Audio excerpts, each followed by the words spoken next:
The sunlight caught in Hope Sinclair's auburn hair as she stared defiantly at her father across the dining table, his weathered hands spread flat on the contract before him. "I won't do it, father. I won't marry a man I've never met just so you can expand your cattle empire." Montana Territory, 1878. The land was still wild, unforgiving, and full of promise. William Sinclair had built his ranch from nothing, and now, at 53, he was determined to double its size even if it meant using his only daughter as currency. "This isn't a negotiation, Hope," William growled, pushing the papers toward her. "Benjamin Thorp owns the water rights to Half Moon Creek. Without access to that water, our cattle will die come next summer's drought. The arrangement benefits everyone." Hope's eyes flashed. At 22, she had grown up motherless on the frontier, learning to ride, shoot, and survive alongside the ranch hands, but her father still saw her as a bargaining chip.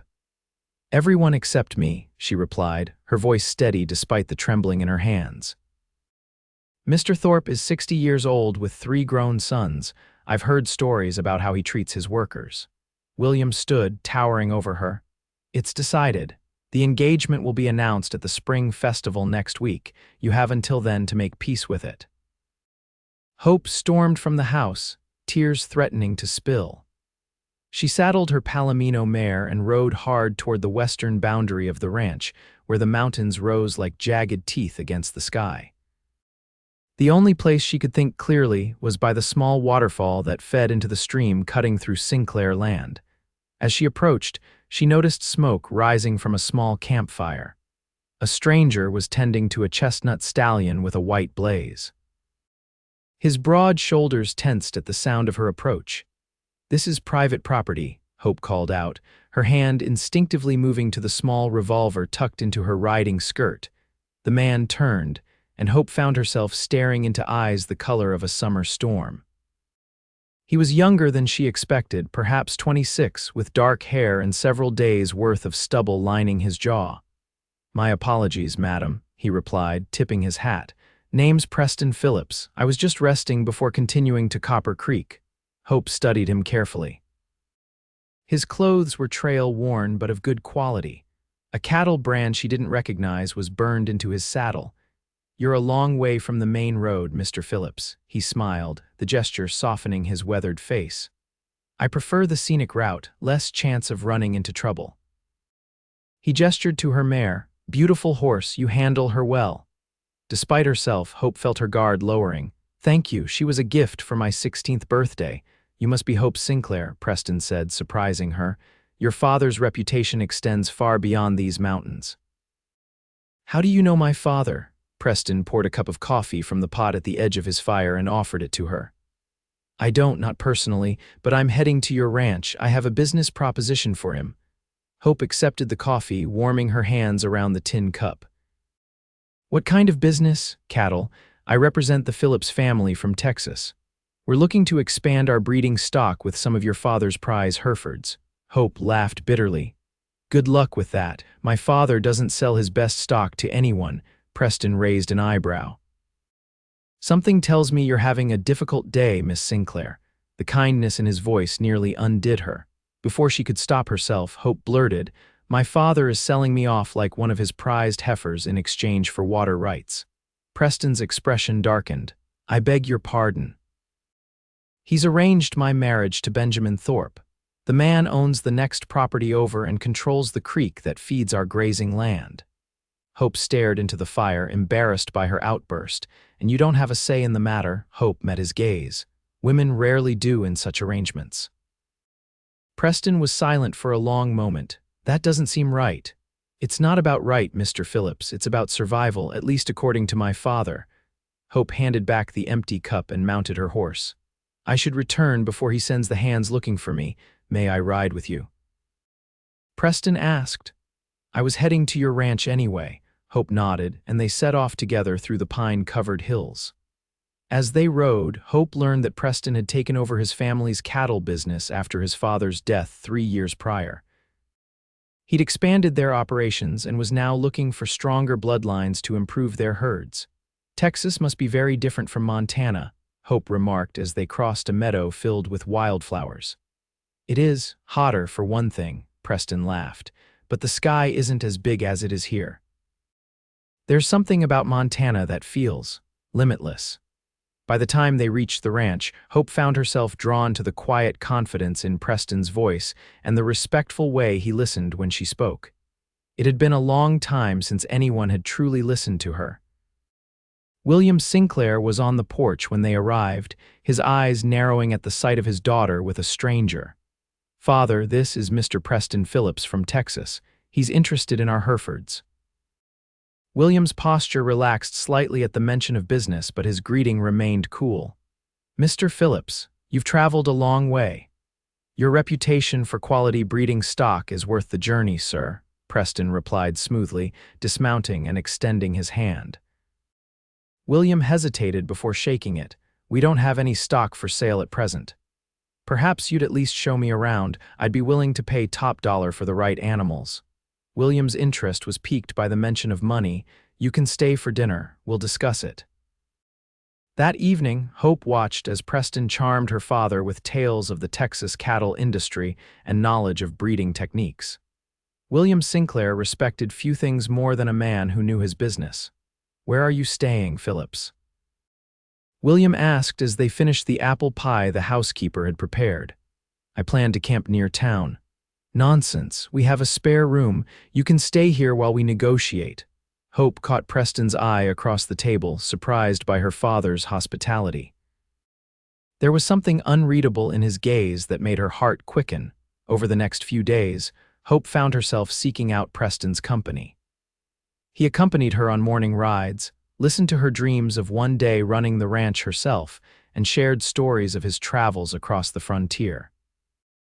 Unlike other men she'd met, he seemed to value her opinions and admire her knowledge of ranching. "You know more about cattle than most men I've met," Preston remarked as they checked on a pregnant heifer in the north pasture. Hope smiled, pride warming her chest. "My father may see me as a burden, but he taught me everything he knows. I love this land as much as he does. It shows." Preston helped her over a fallen log. His hand lingered on hers a moment longer than necessary, sending a flutter through her stomach. As they returned to the barn, they encountered Benjamin Thorp and William deep in conversation. Thorp was a hulking man with small, cruel eyes and hands like ham hocks. He looked Hope up and down as if assessing a mare at auction. "There she is," William said, waving Hope over. Benjamin came by to discuss the wedding arrangements. Hope froze, her knuckles white around her reins. Preston stepped slightly in front of her, a subtle gesture of protection that didn't go unnoticed by either older man. "Mr. Thorp," Hope acknowledged with a stiff nod. "Miss Sinclair." Thorp's voice was like gravel. "Your father and I were just saying the spring festival might be too long to wait. Perhaps we should move the wedding up." Hope's breath caught. "I haven't agreed to any wedding date." William's face hardened. "Hope, we've discussed this." "No, father." "You discussed it, you decided it." Thorp chuckled, the sound devoid of humor. "Spirited, isn't she? I'll break her of that soon enough." Preston stiffened beside her. "Miss Sinclair isn't a wild horse, Mr. Thorp." Thorp turned his cold gaze to Preston. "And who might you be?" "Preston Phillips. I'm here on business with Mr. Sinclair." "Texas cattle baron's son," William explained. "He's interested in our breeding program." Thorp's eyes narrowed. "Sinclair, I thought we had an agreement, no selling off your best stock before our merger." "Merger?" Hope questioned. Looking between the men, William cleared his throat. "Benjamin and I plan to combine our operations after the wedding. The Sinclair Thorp Ranch will be the largest in the territory." Hope felt as though the ground had disappeared beneath her feet. "So that's what this is really about, not just water rights, but absorbing our entire ranch. It's good business, daughter, and I'm just part of the transaction." Hope turned and walked away, her vision blurring with angry tears. She heard footsteps behind her and whirled around, expecting her father. Instead, Preston stood there, concern etched on his features. "I'm sorry," he said quietly. "I didn't realize the full situation." Hope brushed away her tears. Neither did I, apparently. That night, Hope couldn't sleep. She slipped out onto the porch, wrapping her shawl against the spring chill. To her surprise, Preston was already there, staring at the stars. "Couldn't sleep either?" she asked, joining him at the railing. He shook his head. Too much on my mind. After a pause, he added, I've been thinking about your situation. Have you now? Hope tried to sound light, but her voice caught. I have a proposition for you, Preston said, turning to face her. It's unconventional and you're free to refuse. Hope's heart raced. I'm listening. Marry me instead. Hope stared at him, certain she had misheard. What? Preston took her hands in his.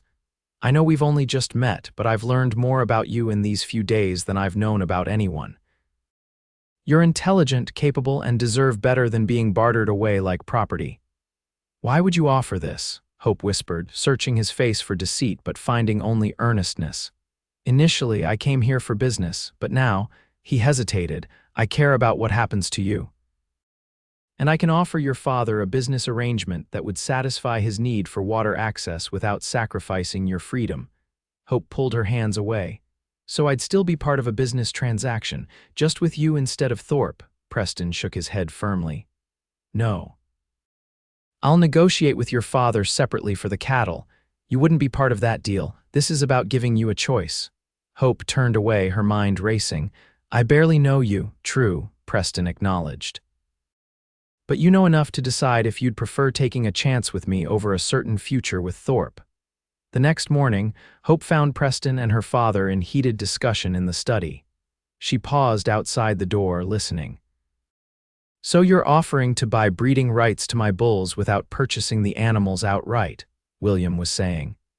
Yes, sir. It's a common arrangement in Texas. You maintain ownership, but allow me to breed my cows with your bulls for a fee. The resulting calves would have your bloodlines but belong to me, William grunted. And what about the water situation? That doesn't solve my immediate problem. I've looked into that as well, Preston replied. There's another water source on the east side of your property. It would require investment to develop, but it would free you from depending on Thorp's Creek. That would cost a fortune. I'm prepared to finance it as part of our arrangement. There was a long silence before William spoke again. What's your real interest here, Phillips? You didn't ride all this way just for breeding rights. Preston's voice was steady. I also want to marry your daughter. Hope's breath caught. William laughed harshly. So that's it. You want my daughter and my cattle? No, sir. I want to marry Hope because she deserves a husband who respects her mind and her spirit. The cattle business is separate. And if I refuse, then I'll still offer the breeding arrangement, but Hope should be free to make her own choice about marriage. William's chair scraped against the floor. You've got nerve, boy. Hope is promised to Thorp. Against her will, Preston countered. Is that really how you want to treat your only child, the daughter who loves this ranch as much as you do? Hope pushed the door open, unable to remain silent any longer. Both men turned to her in surprise. I should have a say in this, she declared, stepping into the room. Father, I won't marry Benjamin Thorp. He's cruel and only wants our land. William's face reddened. You'll do as I say? No, Hope stood her ground. I'm not a child anymore. If you force this marriage, I'll leave. You'll lose me and any chance of grandchildren to inherit the ranch you've built. Her father stared at her, momentarily stunned by her defiance. Preston moved to stand beside her. Sir, I'm offering a solution that benefits everyone. Your ranch remains yours with improved water access. You gain a business partnership with my family in Texas, and Hope marries someone who values her for who she is, not what she owns. William looked between them, his expression unreadable. And if I still refuse, Hope straightened her shoulders, then Mr. Phillips and I will leave together. I'm of age, Father. You can't legally stop me. The tension in the room was palpable. Finally, William sank into his chair, suddenly looking every one of his 53 years. You're just like your mother, he said quietly. She was stubborn too. Hope felt tears prick her eyes at the rare mention of her mother, who had died when she was 8. I need to think, William continued. Phillips, you'll have my answer tomorrow. That evening, Hope found Preston by the corral, watching the sunset paint the mountains gold and crimson. Thank you, she said, joining him at the fence, for standing up to my father. Preston turned to her. I meant what I said in there, Hope. This isn't about business for me anymore. What is it about then? He stepped closer. The moment I saw you riding toward me by the waterfall, something changed. I've never met anyone like you, someone so connected to the land, so certain of her place in the world. I'm not certain of anything right now, Hope admitted. Except that you won't marry Thorp, Preston smiled. That I am sure of, Hope looked up at him, but marriage to you, that would be a leap of faith. The best things often are. Preston gently tucked a strand of hair behind her ear. I'm not asking for love right away, Hope, just a chance to earn it. The honesty in his eyes made her heart skip. Before she could respond, a commotion from the main house caught their attention. Benjamin Thorp had arrived with two of his sons, and from the shouting, he wasn't happy. William, we had a deal, Thorp's voice boomed across the yard. Hope and Preston hurried back to find Thorp confronting her father on the porch. Nothing's changed, Benjamin, William said, though his voice lacked conviction. I'm just considering other options. Other options? Thorp spat, noticing Hope and Preston approaching. Like selling out to this Texas interloper, we had an agreement sealed with your daughter's hand. Hope stepped forward. I never agreed to marry you, Mr. Thorp. Thorp's face contorted with anger. This isn't about what you want, girl. It's about what's best for these ranches. And what's best is for them to remain separate, Preston interjected. With fair business arrangements that don't involve forcing a woman into marriage, Thorp's hand moved to his gun. Stay out of this, boy. This is between Sinclair and me. William moved between them. There'll be no violence here, Benjamin. Let's discuss this like businessmen. There's nothing to discuss. You promised me the girl and the merger. I've already told my buyers we'll have double the cattle come fall. Hope felt Preston tense beside her.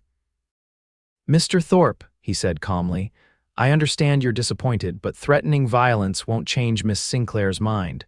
Thorp turned his rage toward Preston. This is your doing. You filled her head with nonsense and turned her father against me. No one turned me against you, William said, his voice stronger now. But I won't force my daughter to marry anyone, not anymore. Hope stared at her father in disbelief. Thorp's face darkened.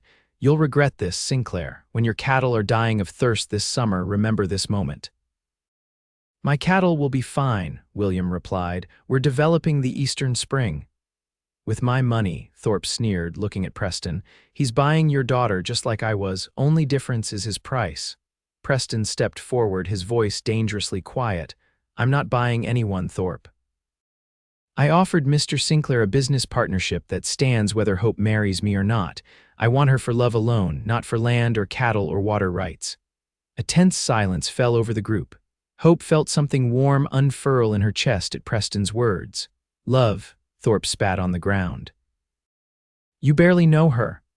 I know enough, Preston replied, his eyes never leaving Hope's. William cleared his throat. Benjamin, I think it's best if you leave now. We can discuss the water rights separately with fair compensation.